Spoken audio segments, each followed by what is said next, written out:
What the Heck Do I Know presents PM Update with Leah and Mia. And now your host, Leah.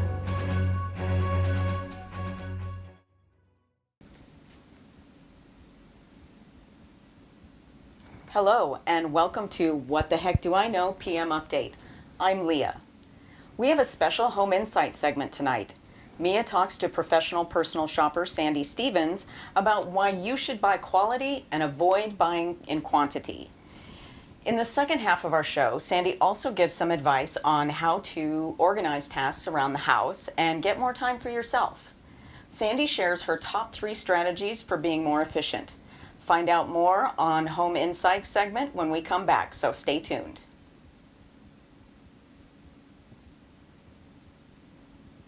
I really enjoy making these videos for you, and if you get value out of them or just enjoy watching them, please hit like, subscribe, and feel free to leave me comments.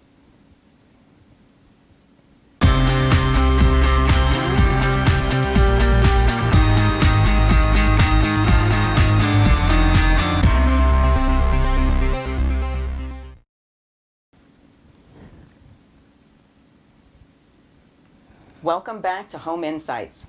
I don't know about the audience, but I can't wait to hear some of these shopping and efficiency tips. Mia, what can you tell us about what you learned from Sandy?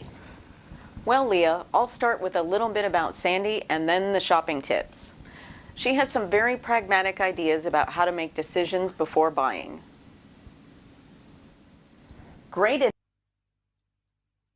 Sandy Stevens is a personal shopper, mother of 3, and wife of a military officer who is often away on long deployments. While her profession provides a certain flexibility, it is always hectic keeping up with clients, the kids, the house, the husband, and life. Sandy's first tips were about her special passion, shopping. Many people who give advice on this subject recommend buying quality, and Sandy agrees. Buying quality often comes with initial higher price tag, but Sandy stresses that over time it will save you money. You get what you pay for. Sandy evaluates all purchases for herself and her clients into a 4-item matrix. There are things that could and should last a long time, and things that don't or won't. And there are things you will use every day, and things you will use only once a month.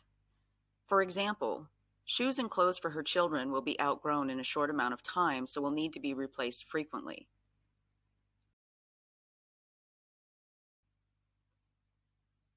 Shoes and clothes for herself and her husband will not be outgrown, so in that case, it pays to buy long-lasting items. Drinking glasses will be used every day, but they are also likely to break and need to be replaced no matter what they cost. Cookware, on the other hand, is used often and should last many years.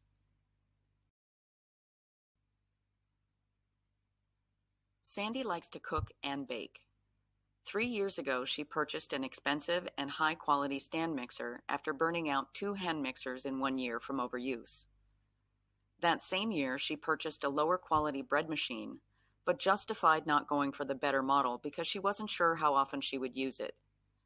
As it turns out, she only makes bread at home about once a month, so this decision turned out to be the right one. Sandy says that if you can accurately assess your requirements for the things you buy into these categories, you can save yourself a lot of money over time. It also avoids hassles, repeated shopping trips, and disappointments. Because she consciously puts the items she buys into categories before purchasing, when cheaper items break or need to be replaced for some other reason, she is much more accepting of it, and it doesn't bother her too much. Since Sandy's job is shopping for others, she explains and reviews the matrix with her clients before working with them. When special items are requested, she refers back to the matrix so she can make sure she purchases the correct quality and price point that her clients are looking for. The great thing about this is that we can do it too. Great advice, Mia. I know I will be mentally putting all of my purchases into the matrix from now on. Up next, if you are ever overwhelmed by home tasks, Sandy shares some project management tips for streamlining activities that can give you a little more time to yourself and turn home chaos into a more peaceful operation. More on that when we return for the second half of PM Update Home Insights. Stay tuned.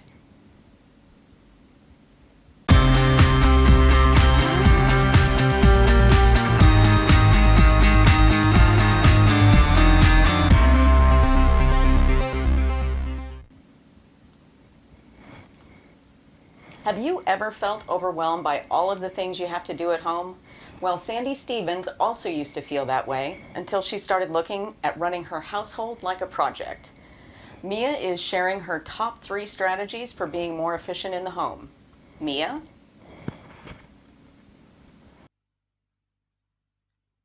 Sandy's strategies are: 1. Plan and organize all repeated activities. 2. Rack and stack. 3. Do it now. Here are some examples of how she does that.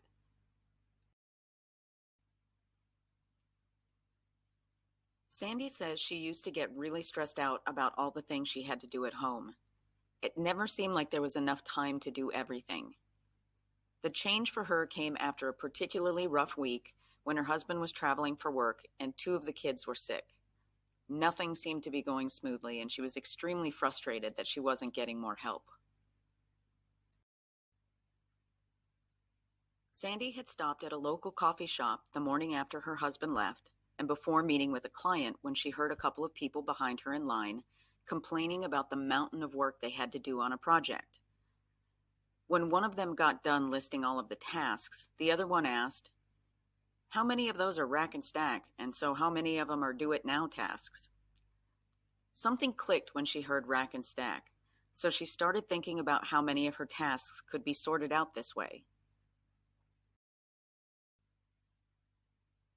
Sandy likes to prepare home-cooked meals, but when things get busy, they end up ordering a lot of takeout because she just doesn't have the time. She did a little research on once-a-month cooking, but most of the sites she found required a membership fee that she didn't want to pay, and she figured as an organized person she could probably figure it out on her own. She also wanted to start small to see how it worked before going to once a month. Sandy decided she would start with twice-a-month cooking. She picked 6 different meals that her family liked and could be made in bulk. She calculated the amount of ingredients she would need to double her recipes, then went shopping. Sandy purchased all of the ingredients in the morning, then spent the rest of the afternoon cooking. Her total time invested was about 5 hours. 1 hour at the store, 1 hour of prep, 3 hours of cooking in which she was able to do other things, and an hour at the end to store everything in single-serving containers and clean up. Reducing her time spent by half and saving herself the stress of having to make a healthy dinner every night.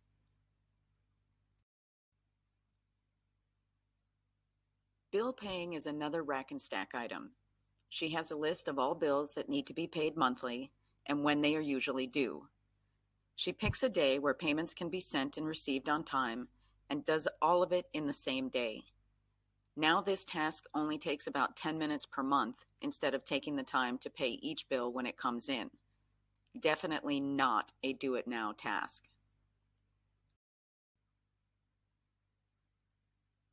Sandy doesn't have many do-it-now tasks at home these days, but with work, she often needs to stop what she is doing and attend to her clients. If she weren't working for herself, it would be things like responding to a message from a client or boss. At home, it could be something unexpected like needing to get gifts for a birthday tomorrow that you were invited to today. Anything that is time-dependent and happening soon, or if it is happening later but requires a lot of time to complete, like getting those school project supplies. Sandy also says that the key to making things run smoothly in her house is the time she puts in up front to planning and organizing things that happen all the time. Laundry, cleaning, cooking, those things never end. So planning the most efficient way to do it that works for you is going to make your life easier in the long run. You can also try to teach your kids these things too. If you help or remind them to prep at night for their morning routine, it can help calm some of the mad rush. It doesn't always work with kids, but you can at least give them the skills and model to use by your example.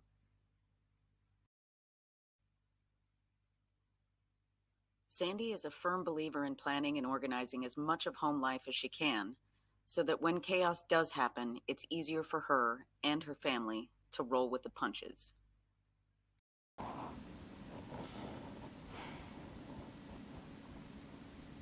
Amazing story, Mia. I think I need to spend some time organizing my rack and stack tasks now. That's all for What the Heck Do I Know PM Update with Leah and Mia and our Home Insight segment for this week. Thank you for watching and see you tomorrow night on our next episode of PM Update. Good night.